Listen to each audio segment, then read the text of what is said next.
They say blood is thicker than water. It's a nice sentiment, the kind of thing you see on a decorative wooden sign in a craft store. But they never tell you what to do when that blood starts acting like poison, slowly seeping into everything you've built, everything you love, until the only choice you have left is to cut it out or let the infection take you down with it. For me, that poison had a name, Brody, and he wasn't just blood, he was my wife's blood, her little brother, and my business partner. A partnership that had become a millstone I was single-handedly dragging through the mud. Our shop, Precision Steel Customs, was my dream, carved out of grease, sweat, and 10 years of saving every dollar I could scrape together. It's a place where metal gets a second chance, where a crumpled fender can become a work of art. I love the smell of primer and the high-pitched scream of a grinder hitting steel. It's in my bones.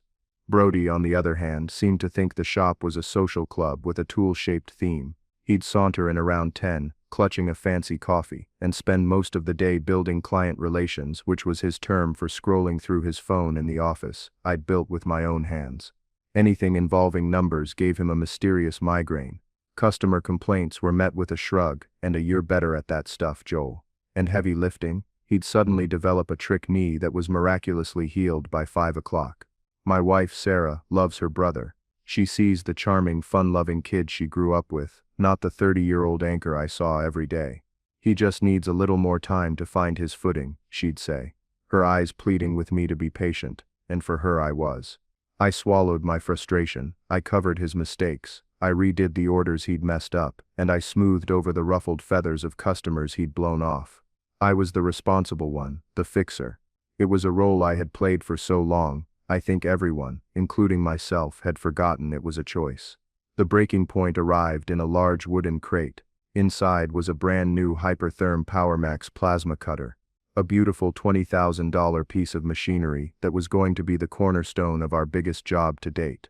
We'd landed a contract with Mr. Harrison, a classic car collector with a fleet of vintage beauties and a wallet to match. This job, restoring a '67 Mustang Fastback, wasn't just a payday, it was our entry into the big leagues. It was the kind of project that would put Precision Steel on the map. The new plasma cutter was essential for the custom frame fabrication. It was the key. The day before the Harrison job was set to begin, I came in early, ready to get everything calibrated. The crate was there, but it was empty. The cutter was gone. I felt a cold knot tighten in my stomach. I walked through the shop, methodically checking every bay, every storage closet, even though I knew it was pointless. It wasn't misplaced. It was gone. I found Brody in the office, looking unusually pale. "Hey, have you seen the new plasma cutter?" I asked, keeping my voice level. He looked up, and the performance began. His eyes widened in exaggerated horror. "What? No. I thought you had it." Oh man, this is bad, Joel. This is really bad." He started pacing, running his hands through his perfectly styled hair. "Where could it have gone? Did someone break in? We should call the police. Mr. Harrison is going to kill us. What are we going to do?" He was laying it on so thick it was practically dripping off him. He expected me to take the lead, to start making calls, to fix it. He expected me to absorb the $20,000 loss and the potential loss of a 6-figure contract like I absorbed all his other screw-ups. He looked at me with those wide, helpless eyes, the same eyes he used when he accidentally ordered the wrong paint for a client or forgot to pay a supplier. But this time, something was different. I wasn't feeling panic. I wasn't feeling anger, not yet. What I felt was a strange, chilling sense of calm, a clarity so sharp it felt like a shard of glass in my gut. Because as I watched his pathetic theater of panic, I knew exactly what had happened. And I knew he thought I was just a dumb grease monkey who wouldn't have a clue. He thought he was the smart one. He had no idea I'd stopped trusting him months ago. He had no idea that this time, the fixer wasn't going to fix the problem.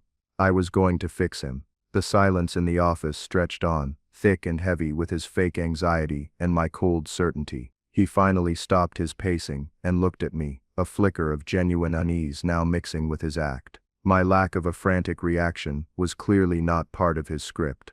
"Joel, buddy, we have to do something. This is a complete disaster. Our biggest client, gone. We might even lose the shop over this." He was trying to lead me down the familiar path, The one where I'd clench my jaw, tell him it was okay, and then spend the next 72 hours working myself to the bone to pull a rabbit out of a hat. I'd done it a dozen times before, but this wasn't a $500 paint order. This was a direct, calculated attack on the heart of my business, on my dream. This was theft. This was betrayal on a scale that shattered the last remnants of family obligation I felt. I just stared at him, letting the quiet hang in the air. I let him stew in it. I wanted to see how far he would take the lie. "You're right, Brody," I said, my voice unnervingly calm. "It is a disaster. It could ruin us." Relief washed over his face. He thought I was on board, that I was taking the bait. "Exactly. So what's the plan? Can we rent one? Can we push the Harrison job back?" "You always figure this stuff out." He gave me a weak, encouraging smile, the kind a coach gives a failing player. I looked past him, through the office window into the main bay of the shop. My shop, I saw the half-finished projects, the tools neatly hung on the pegboards, the scent of hard work that clung to everything. This place was a part of me. It was a testament to my skill, my patience, my sacrifice. And he was treating it like his personal piggy bank. The anger that had been a cold knot started to burn. It wasn't a hot, explosive rage. It was a low, steady flame, the kind you use to forge steel. It was hardening my resolve into something sharp and unbreakable. I had to get out of that office before I did something I hadn't planned for. "I need to think," I said, my voice flat. "I'm going to make some calls." I walked out, leaving him standing there. I didn't go to the phone. I went to my toolbox, the big red rolling chest that was more organized than most people's houses. I bypassed the wrenches and sockets and opened a smaller locked drawer at the bottom. Inside wasn't a tool, but a tablet. I powered it on, my hands steady. This was my real plan, the one Brody couldn't even conceive of. As the screen lit up, I was already thinking back, connecting the dots that had led me to this moment. It wasn't one single event, but a slow, corrosive drip of betrayals. A death by 1,000 cuts. I remembered 6 months ago, we'd landed a small but important job restoring the hood of a vintage pickup for a local farmer, an old man named Peterson. Brody was supposed to handle the final clear coat. It's a delicate process. You need the right mixture, the right temperature, the right humidity. I'd left him explicit, written instructions. When Mr. Peterson came to pick it up, there were fisheyes and runs all over the finish. It was a mess. Brody just shrugged. "Man, the humidity must have been off today." Weird. He didn't apologize. He didn't offer to fix it. He just stood there, while I took the full force of the old man's righteous anger. I spent the next 2 days stripping it back down and redoing the entire job for free, while Brody took an emergency personal day, because he was feeling super stressed out. Then there was the time he was tasked with ordering a new set of custom wheels for a high-end sports car. A $10,000 order. He swore up and down he'd cross-referenced the part numbers. When they arrived, they were the wrong bolt pattern, a completely useless set of expensive aluminum paperweights. When I confronted him, he got defensive. "Hey, their website must be wrong. It's not my fault. You're the one who's always so picky about details. I figured you would have double-checked it." He'd managed to make his incompetence my failure. I ate the cost of shipping them back, and the restocking fee, all while he complained that I was being too hard on him. Sarah, my beautiful, kind-hearted Sarah, was his greatest shield. Any time I'd try to talk to her about him, to explain that his oops moments were becoming a pattern that was bleeding the business dry, she'd get that wounded look in her eyes. "Joel, you know how he is. He's not as organized as you are. He's more of a people person. Give him a break. He looks up to you so much." She couldn't see it. Or maybe she didn't want to. Admitting her brother was a lazy, manipulative leech would mean admitting she'd pushed me into a partnership that was fundamentally broken. It was easier to believe I was the one being too demanding, too rigid. So I'd back off, for her sake. For the peace in my own home. But the real catalyst, the moment the seed of deep suspicion took root, happened about 3 months before the plasma cutter incident. I keep a petty cash box in the office desk for small supply runs, usually a few $100s. I noticed it was consistently lighter than it should be. $20 here, 50 there. Small enough to be an accounting error, but it was happening too often. I never said a word. Instead, I started keeping a private log. And the discrepancies always happened on days when Brody was the last one to leave the shop. It was a sickening realization. He wasn't just lazy and incompetent, he was a thief. A petty one, but a thief nonetheless. That's when I knew I couldn't trust him with anything. It was a cold, lonely feeling. The business I was building, the one I'd brought him into out of a sense of family duty, was being undermined from the inside by the person who was supposed to be my partner. That night, after discovering the petty cash discrepancy, I didn't sleep. I sat in my garage staring at the wall, and I felt something shift inside me. The part of me that made excuses for him, that tried to see the good in him for Sarah's sake, just died. It was replaced by a cold, pragmatic survival instinct. I wasn't going to let him sink my ship. That's when I became a different person. On the outside, I was the same Joel, but on the inside, I was a man preparing for a war he hoped he'd never have to fight. I upgraded the shop's security system myself, installing high-definition, motion-activated cameras in the office and bays, not the cheap dummy ones, but a networked system that saved directly to a secure cloud server. The subscription fee was a small price to pay for the truth. And when I ordered the new plasma cutter, that $20,000 key to our future, I did one more thing. I spent an extra $60 on a small magnetic GPS tracker. It was designed for tracking fleet vehicles, with a battery that lasted for months. Before I even took the cutter out of its crate, I spent an hour finding the perfect spot for the tracker, a recessed cavity in the chassis, where no one would ever think to look. I secured it with industrial epoxy. It was my insurance policy, my secret. And now, sitting here with this tablet in my hands, my heart wasn't pounding with rage. It was beating with a slow, steady rhythm. The rhythm of a man who has seen the iceberg coming, and is finally at the helm, ready to steer. I pulled up the tracking app. A small blue dot pulsed on the screen. It wasn't at a local tool rental. It wasn't at another shop. It was sitting in the middle of a commercial block 3 towns over, a place I knew well. It was a notoriously sketchy area, filled with pawn shops and scrap metal dealers who didn't ask a lot of questions. My finger hovered over the other icon on the screen, the one for the security camera feed. I took a deep breath. This was it. The point of no return. I tapped the icon, selected the camera in the main bay, and scrolled back the timeline to yesterday afternoon, just after I'd left for the day. And there it was. Crystal clear, high-definition proof. The video showed Brody, looking over his shoulder like a B-movie villain, wheeling the brand-new plasma cutter out the bay door and loading it onto the back of his pickup truck. He didn't struggle with it. His trick me seemed to be having a good day. There was no hesitation, just a man stealing from his family, from the person who had given him every chance in the world. A wave of nausea washed over me, followed by that same freezing calm. The video was the weapon, but the GPS was the proof of intent. He hadn't just borrowed it. He hadn't taken it to get serviced. He'd driven it straight to a place where things like that go to disappear for cash.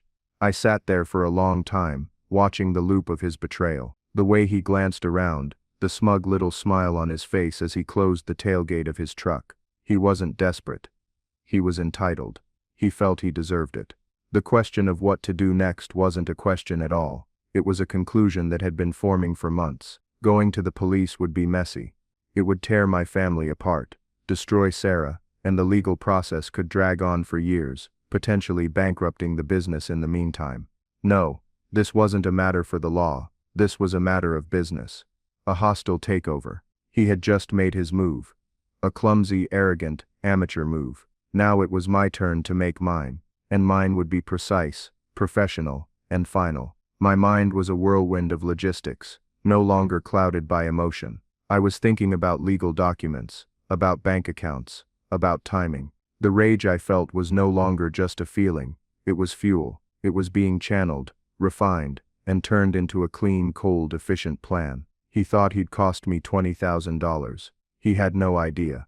He was about to sell his entire future for the price of one plasma cutter. The plan began to form, not in a chaotic rush of anger, but with the cool precision of a schematic diagram. Every piece had to fit perfectly. Every move needed a counter-move. This wasn't going to be a screaming match in the middle of the shop. This was going to be a corporate execution, quiet and absolute. The first step was damage control. I couldn't let Brody's theft actually torpedo the Harrison job. That would be letting him win. That would be validating his narrative that the business was failing. So I picked up my phone, but I didn't call the police. I called a man named Marcus Thorne. Marcus and I weren't friends. We were rivals in the old-fashioned professional sense. He owned a high-end fabrication shop on the other side of the city. We competed for the same high-dollar jobs, and we both knew the other's work was top-notch. There was a grudging respect between us. Calling him was a significant blow to my pride. It was an admission that I was in a jam. I could already hear the smug satisfaction in his voice. Thorne's fabrication, his gruff voice answered. "Marcus, it's Joel Miller from Precision Steel." There was a pause. "Miller, to what do I owe the pleasure? Run out of polishing wax?" I gritted my teeth. "Funny. Listen, I'm in a tight spot.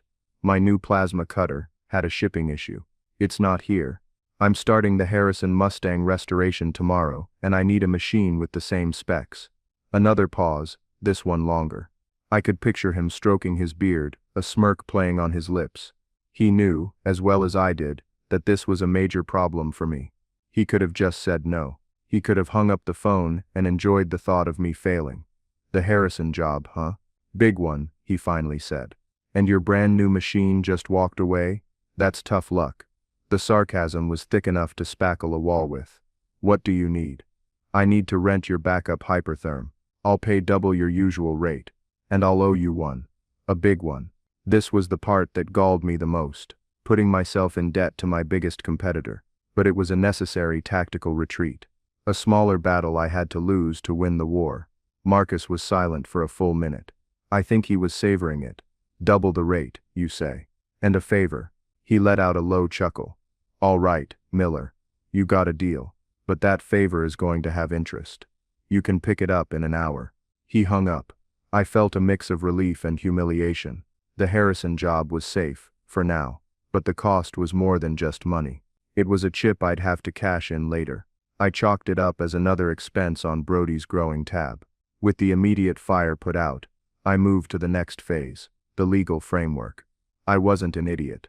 I knew a handshake deal wouldn't be enough to pry Brody's grubby fingers off my company. I needed something ironclad, something he couldn't wriggle out of later by crying to his sister. This is where my own secret weapon came into play. A part of my life that Brody and even Sarah knew very little about. Before I fell in love with shaping metal, I'd spent 4 years in the Army. Not as a mechanic, but in psychological operations or PSIPs. My job had been crafting messages, understanding motivations, and predicting human behavior under pressure. I learned how to dismantle an opponent's morale, how to use their own weaknesses against them. After the Army, I'd even done a 2-year paralegal course, thinking I might go into corporate law before the call of the workshop became too strong to ignore. I understood contracts. I understood leverage. Brody saw a simple guy in a grease-stained shirt. He had no idea I was trained in the art of taking people apart, piece by piece, without ever laying a hand on them. I knew I needed a real lawyer to make it official, though. I called Frank Coleman. Frank was an old family friend, a crusty, semi-retired corporate lawyer who had handled my father's estate. He was sharp as a tack and had a zero-tolerance policy for nonsense. I met him at a quiet coffee shop, far from the shop and prying eyes. I laid everything out for him.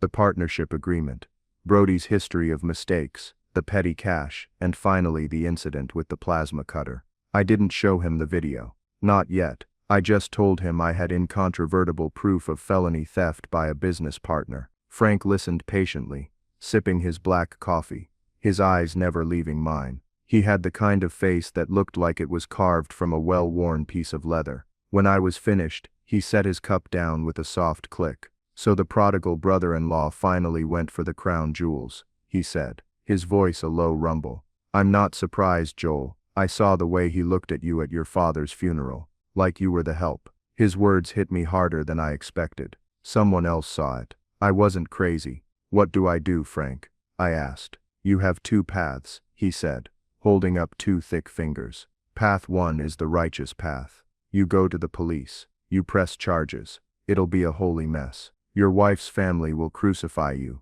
The business will be tied up in litigation, and in the end the little parasite will probably get a slap on the wrist and play the victim for the rest of his life. You'll win the battle, but you might lose the war, your marriage, and your sanity." He paused, letting that sink in. "Then there's path 2, the practical path, the predator's path. You don't want justice. You want victory. You want him gone. You use your proof not as a sword for the courts but as a gun to his head in a private room. Path 2, I said without a moment's hesitation. A slow reptilian smile spread across Frank's face. I thought so. You've got your father's spine after all. Okay, here's what we do. We draft a simple brutal contract. A transfer of assets. He signs over his 50% stake in the LLC to you. In exchange you offer him a nominal fee. What's the value of the cutter he stole? 20,000. Perfect. The contract will state that you are purchasing his 50% share for the sum of $20,000. It's not a punishment. It's a business transaction. A terrible one for him, but legal. And in exchange for this transaction, you'll sign a non-disclosure agreement about the circumstances of his departure. You won't go to the police. You won't tell the clients. You won't tell his sister. What, tell his sister? He'll never sign it, I said. His half of the business is worth 10 times that at least. Oh, he'll sign it, Frank said, leaning forward. Because you're going to give him a choice. He can take the $20,000 and walk away with his reputation intact. Or he can refuse, and you'll immediately email your incontrovertible proof to Mr. Harrison's legal team. And more importantly, to your wife. You're not offering him a deal, Joel. You're offering him a choice between two different kinds of ruin, financial or total. A man like Brody, a man whose entire identity is built on a charming facade, will always choose to save face. He'll sign. Frank's own story came out then. A quiet confession over lukewarm coffee. Years ago, his first law partner, a man he'd trusted like a brother, had been caught embezzling from their client trust accounts. Frank had discovered it. Instead of calling the bar association, which would have destroyed the firm they'd built, he'd confronted him in their office. He gave him the same choice: sign over the entire practice and disappear, or face disbarment in prison.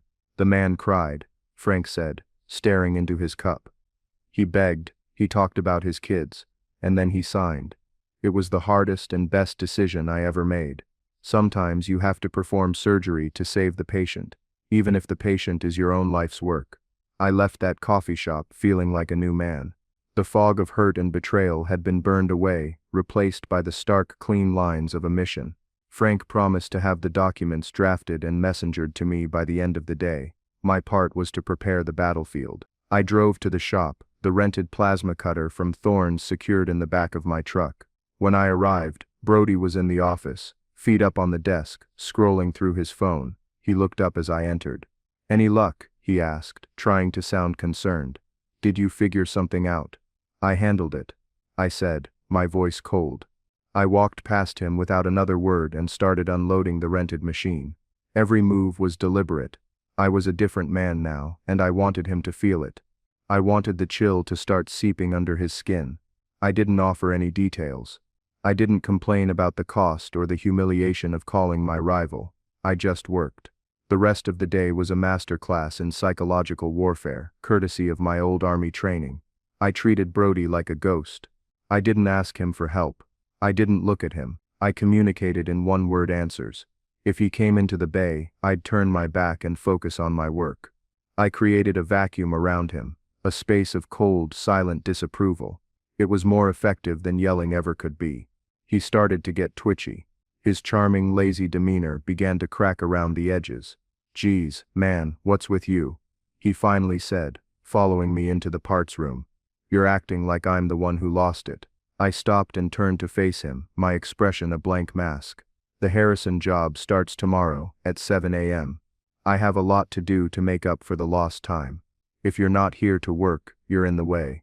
I watched the color drain from his face.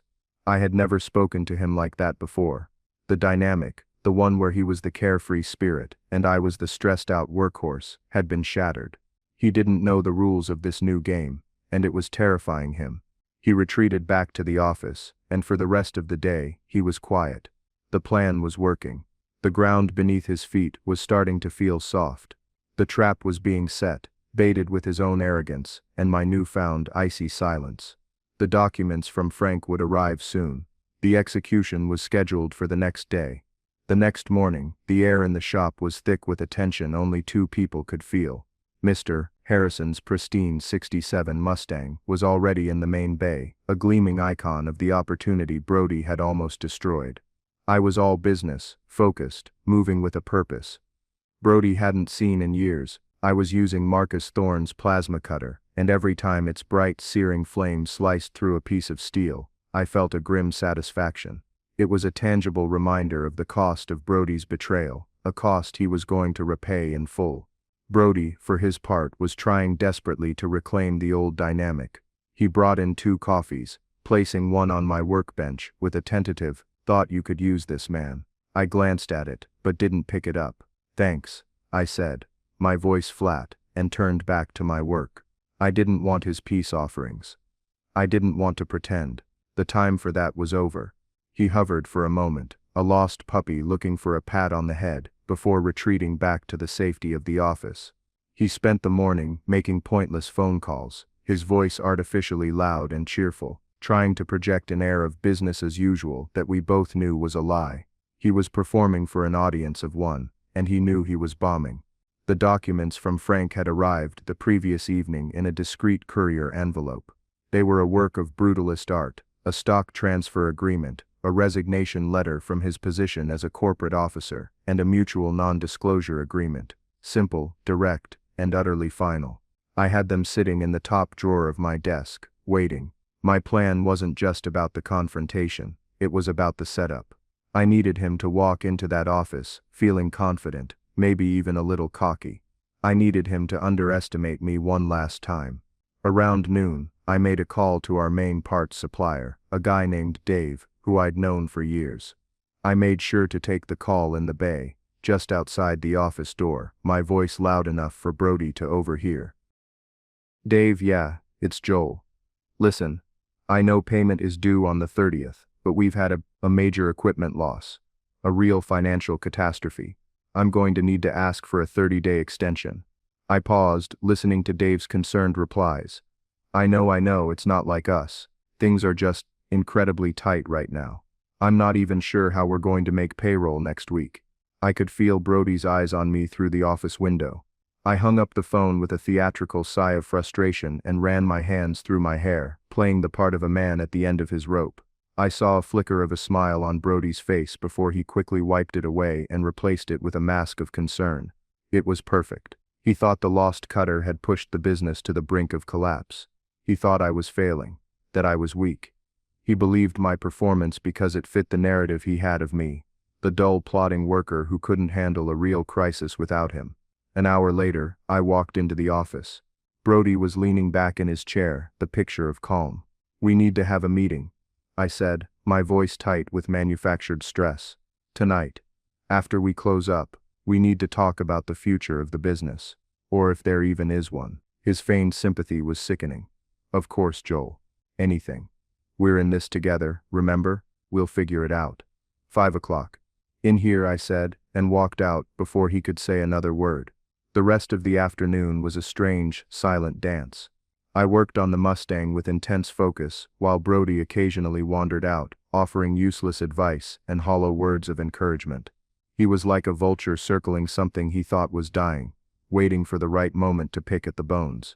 He had no idea the dying animal was just playing dead, waiting for the vulture to get a little closer. At 5 o'clock, on the dot, I cleaned my hands, walked into the office, and shut the door behind me. The click of the latch echoed in the small room. Brody was already there, sitting in the chair opposite the desk, a somber, serious expression on his face. He was ready to play the role of the supportive partner to the hilt. "Okay," he started, leaning forward and steepling his fingers. "So how bad is it? I heard you on the phone with Dave. Are we really in that much trouble?" I didn't answer. I just walked around the desk and sat in my chair. My chair. I took a moment, letting the silence build. From my army training, I knew that the person who controls the silence controls the room. His feigned confidence started to waver. He shifted in his seat. "Joel, what's going on? You're scaring me, man." I slowly, deliberately, pulled the courier envelope from the drawer and placed it on the desk between us. I didn't open it. I just let it sit there. Then I reached for the keyboard and turned the large desktop monitor so it was facing him directly. Before we talk about the future of the business, I said, my voice low and even, we need to clear up a past event. I clicked the mouse. The screen lit up with a satellite map.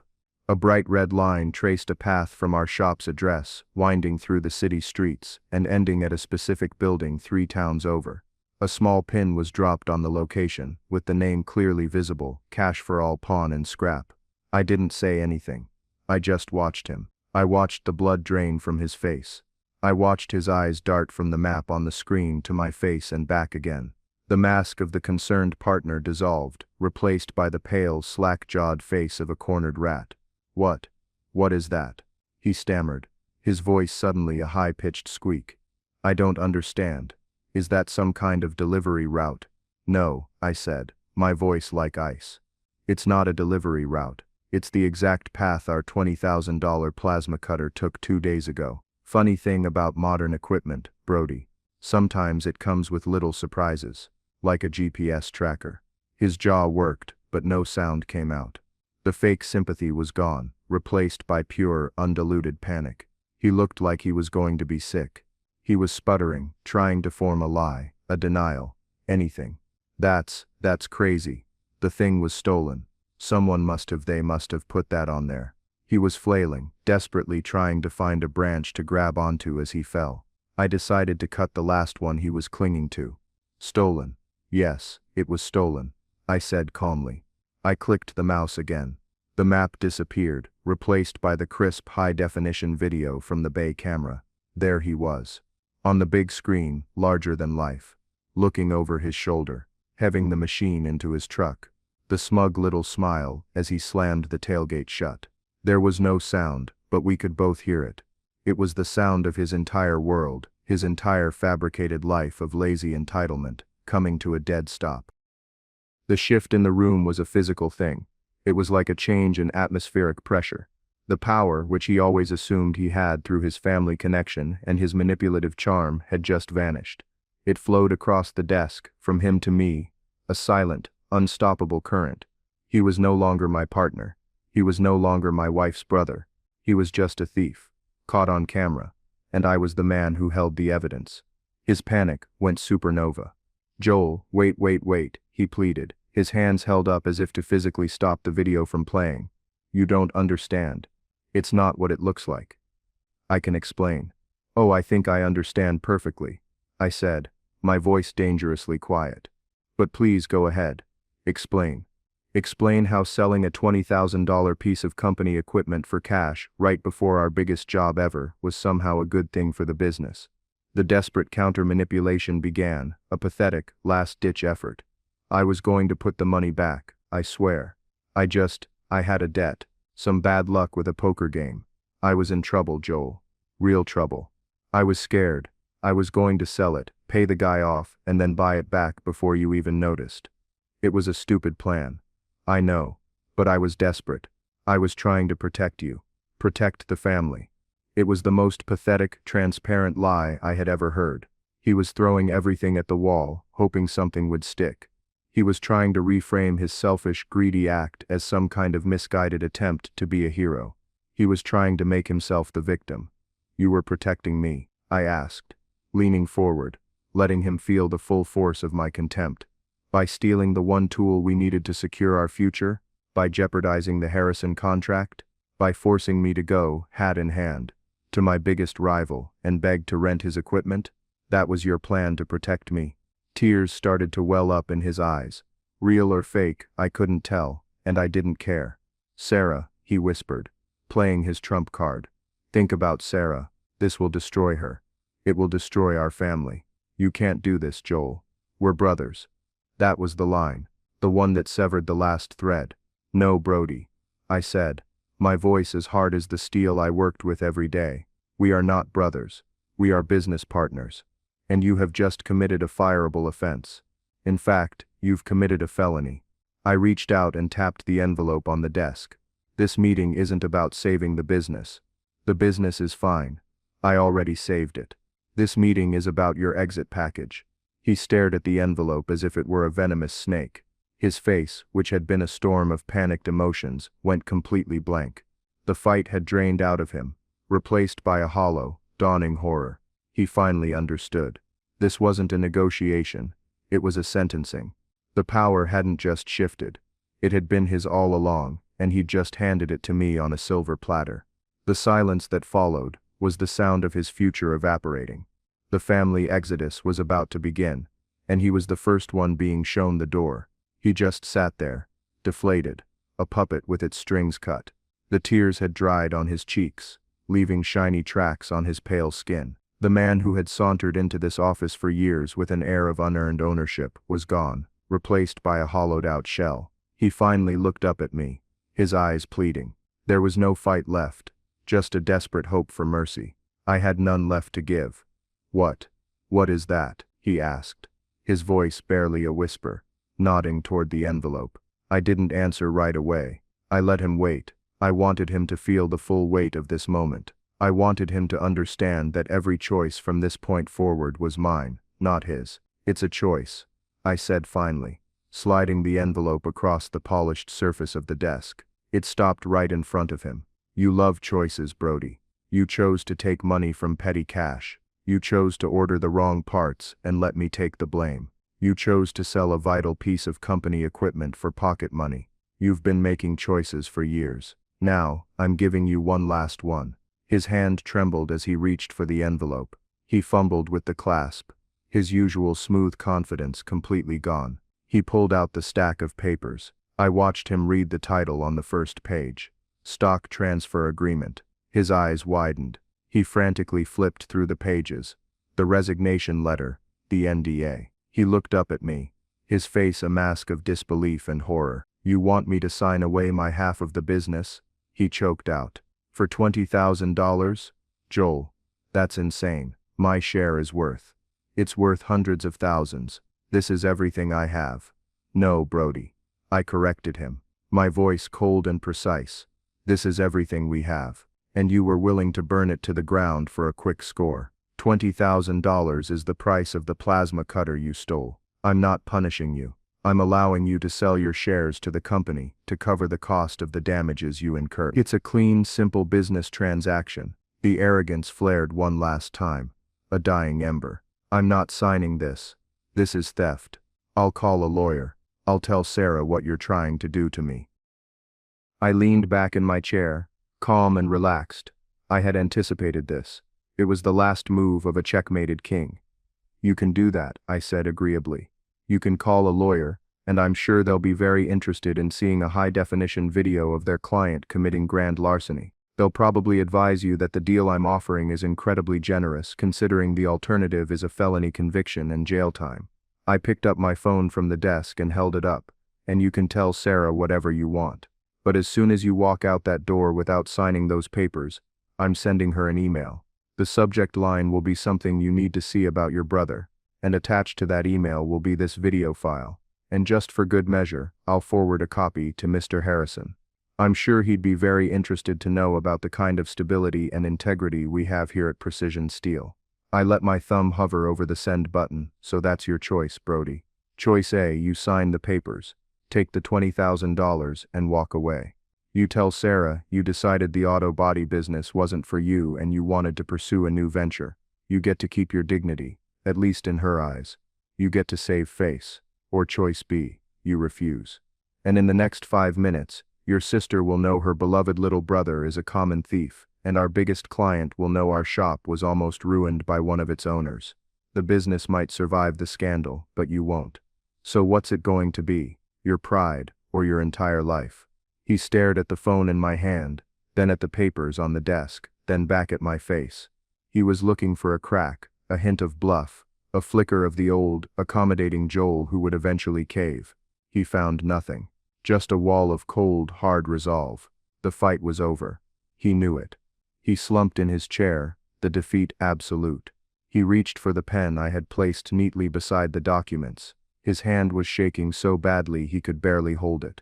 He signed the first page, then the second. His signature, usually a confident flowing script, was a jagged, broken scrawl. When he pushed the papers back across the desk, he wouldn't look at me. He just stared at the wood grain of the desk I had built, in the office I had paid for, in the business I had created. I took the papers, reviewed each signature, and then placed them carefully back in the envelope. It was done. The 20,000 will be wired to your account by tomorrow morning, I said, my voice devoid of any emotion. I need your keys. The ones for the shop and the truck. He silently pulled a set of keys from his pocket and slid them across the desk. He stood up, a hollowed-out man. He walked to the door and paused, his hand on the knob. She's never going to forgive you for this, he said, his voice thick with a pathetic, self-pitying venom. No, Brody, I replied without looking up. She's never going to know, because you're going to sell her the story I gave you. And you're going to make it believable. That's the price of my silence. Now get out of my shop. He opened the door and walked out, not looking back. I listened to his footsteps fade across the concrete floor, followed by the sound of the front door opening and closing. And then, there was silence.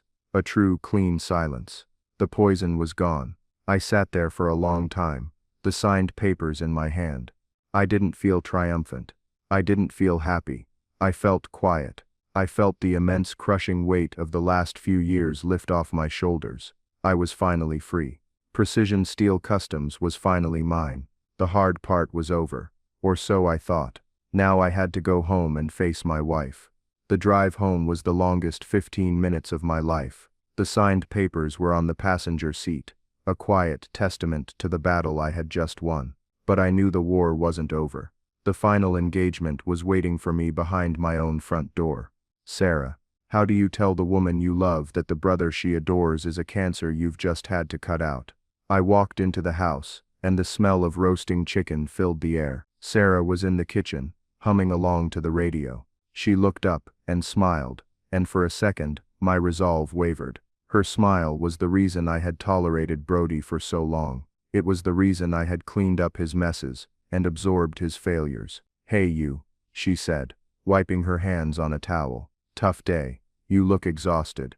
We need to talk, I said, and the smile faded from her face. She knew that tone. It was the tone I used for serious, life-altering conversations. We sat down at the kitchen table, the same table where we'd planned our future, celebrated birthdays, and argued over trivial things. It felt different now, like a stage for a scene I never wanted to act in.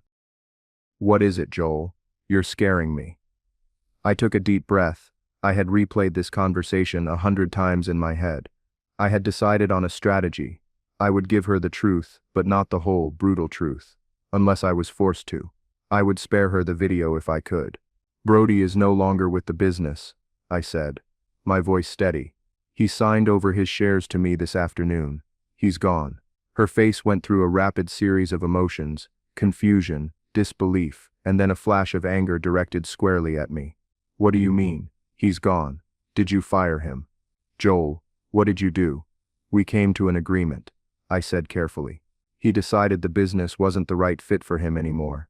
He wanted to pursue other things and I bought him out. She wasn't buying it. Not for a second. Brody would never just walk away from the shop. He loves it there. You forced him out. After all your complaining, you finally did it. You pushed my brother out. How could you? The accusations stung, but I stood my ground. Sarah, this has been coming for a long time, and you know it. The shop was suffering. His mistakes were costing us thousands. It wasn't working. Mistakes. Everyone makes mistakes. She shot back, her voice rising. You're supposed to be partners. You're supposed to be family. He looks up to you, and you just threw him out on the street, over a few little screw-ups. This was the moment. The precipice. I could let her believe I was the villain, preserving her idyllic image of her brother, or I could defend myself, and in doing so, shatter that image forever. I had chosen to protect my business. Now I had to choose to protect my own integrity. Little screw-ups, I asked, my voice dangerously low. Sarah was ordering $10,000 in wrong parts. A little screw-up was losing the Peterson account. Because of his laziness, a little screw-up was the constant drain on our finances. The customers he alienated, the work he never did, were those little screw-ups. He tries his best, she insisted, her eyes filling with tears. You're just too hard on him. You've always resented him being your partner. I had to end it. I couldn't live in this lie anymore, not even to protect her. This wasn't about a mistake, Sarah. I said, my voice softening slightly. This was about a betrayal. A big one. The new plasma cutter, the one we needed for the Harrison job. It wasn't lost. Brody didn't miss places. She stared at me, her brow furrowed in confusion. He stole it, Sarah, I said, the words landing like stones in the quiet room. He stole it, and he sold it for cash. He almost cost us everything. She shook her head, a tear tracing a path down her cheek. No, I don't believe you. Brody would never do that. Never. You're lying. You're just saying that to justify what you did. My heart broke for her, in that moment. For her loyalty, as misplaced as it was. But I couldn't back down. I reached into my jacket pocket, and pulled out my phone. I hoped I would never have to show you this, I said quietly. I wanted to spare you this pain. But you need to see the truth. You need to see the man you're defending. I opened the video file. I didn't even have to play it. The thumbnail image was enough. It showed Brody, clear as day, with that smug look on his face, heaving the cutter into his truck. Sarah gasped, her hand flying to her mouth. She stared at the screen, her eyes wide with horror and dawning recognition. The fight drained out of her, replaced by a deep, shuddering sob. I put the phone away. I didn't need to show her the GPS data, or the pawn shop location. She knew. In her heart, she knew I was telling the truth. I gave him a choice. I explained gently. He could face the police and you, or he could sign the papers and walk away, and I would never tell you how or why he left. He chose to protect his image. He chose to lie to you.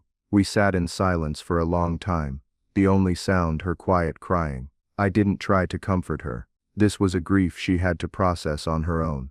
The grief of realizing the person you love isn't who you thought they were. Finally, she looked up, her eyes red and swollen. You were right, she whispered. All this time I defended him. I made you the bad guy. I'm so sorry, Joel. I moved from my chair and knelt beside her, taking her hands in mine. I'm sorry too, I said. I'm sorry you had to see that. I'm sorry he put us in this position. That night was the beginning of something new. The dynamic in our marriage, which had always had the shadow of Brody hanging over it, was finally free. It was painful, like setting a broken bone, but it was necessary. We started to talk, really talk, for the first time in years. The next few weeks at the shop were incredible. It was like a weight had been lifted off the entire building. The atmosphere was lighter, more productive. I hired a young, hungry apprentice named Leo who was eager to learn and worked twice as hard as Brody ever had. The Harrison Mustang restoration went off without a hitch. Mr. Harrison was so impressed he signed a contract for 2 more cars and recommended me to 3 other collectors. The business wasn't just surviving, it was thriving. It was finally reaching the potential I always knew it had. Brody, as far as I know, stuck to his story. He told everyone he was starting an exciting new online venture. I wired him the $20,000 as promised. It was the best money I ever spent. It was the price of my freedom. So here I am, standing in the middle of my shop. My shop. It's been a year now. The business has doubled. Sarah and I are stronger than ever. We faced the ugly truth together and came out the other side. And I learned a valuable lesson. Sometimes the hardest thing you can do is also the most necessary. You can't set yourself on fire to keep others warm. And blood may be thicker than water, but it's no match for steel. You have to forge your own life, your own success, and sometimes that means cutting away the parts that are holding you back, no matter how much it hurts. It's about self-respect. It's about drawing a line in the sand and defending it. What do you think? Did I do the right thing?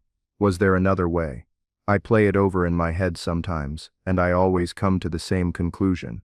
I did what I had to do to protect my dream and my family, my real family. Let me know what you would have done in the comments below. And if you've ever had to make a tough choice like this, share your story. Don't forget to like and subscribe for more stories about getting what you deserve. Thanks for listening.